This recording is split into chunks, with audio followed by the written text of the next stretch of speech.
في لعيبه تعرف تلعب كوره، في لعيبه ممكن تكسر الدنيا عشان تفوز. اللاعب بتاعنا النهارده مش كان بيرقص بالكوره والكلام ده، كان بيخش يشيلك انت والكوره. الاسم لو اتقال في قائمه المباراه الفريق التاني يعرف ان النهارده مش هتبقى فسحه، لكن لما يتقال اسمه بكل ثقه تقول احنا النهارده رايحين حرب. النهارده يا صديقي هنتكلم عن خط الوسط الايطالي جينارو جاتوزو.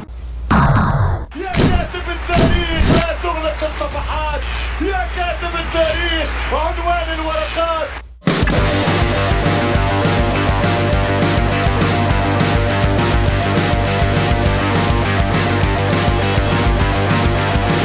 جاتوزو اتولد يا صديقي في سنة 1978 في قرية صغيرة اسمها كولوريانو كالابريو في جنوب إيطاليا، وربكم بقولها صح. من هو صغير يا صديقي جاتوزو كان باين اللي هو دماغه مش زي باقي العيال، عصبي مجنون ما بيحبش يخسر نهائي حتى لو بيلعب طاولة مع جده. بدأ يا صديقي في إيطاليا مع نادي اسمه نادي بروجيا، ساعتها فضل يلعب معاه لحد 16 سنة. فجأة ياخد قرار يسيب إيطاليا كلها ويروح يلعب في اسكتلندا عشان يا صديقي وهو عنده 19 سنة بس جينارو جاتوزو يلعب في نادي رينجرز. وهنا أول درس اتعلمه من جاتوزو، مش بيفكر زي حد، عشان بعدها يا صديقي يرجع تاني لإيطاليا ويلعب في نادي اسمه سيلرنيتانا.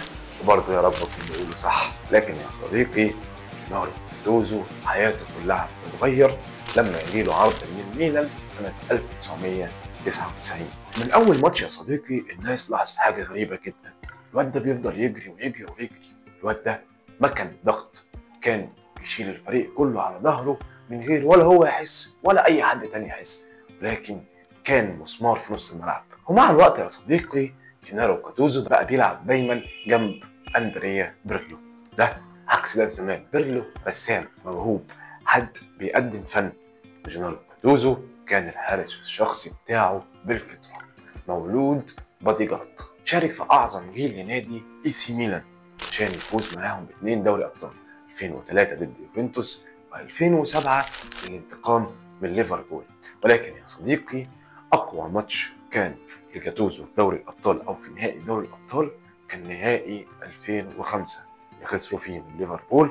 ولكن يا صديقي اخر نفس جاتوزو كان بيجري وبيحارب وكان بيقدم كل حاجه عنده في الكوره. جاتوزو يا صديقي لعب دور كبير جدا في فوز ايطاليا بكاس العالم 2006.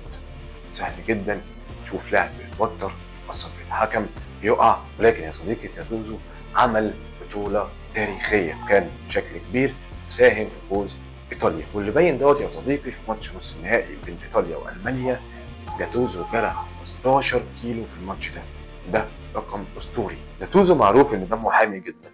فاكر خناقته الشهيره مع مدرب توتنهام جو جوردن؟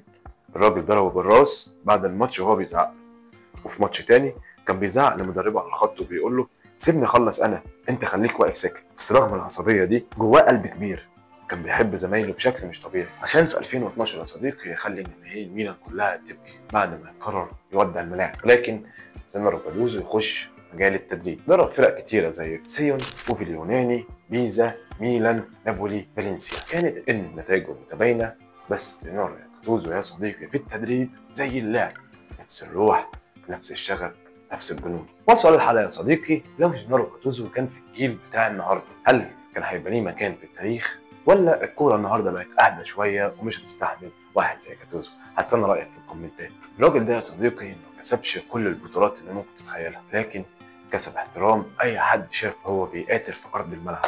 جينارو يا صديقي مش بس كان لعيب كوره، كان روح، حاله، شغف، حب للكوره ما بيخلص. وهنا يا صديقي دي كانت نهايه قصه اللاعب الاسطوري جينارو جاتوزو. ولو عجبتك الحلقه يا صديقي ما تنساش تعمل لايك وشير وسبسكرايب وتفعل زر الجرس وتبص على الحلقات اللي فاتت وتبص على الحلقات الجايه. ان شاء الله يا صديقي هستناك الحلقه الجايه واكتب رايك في الكومنتات. ما تنساش تصلي على النبي.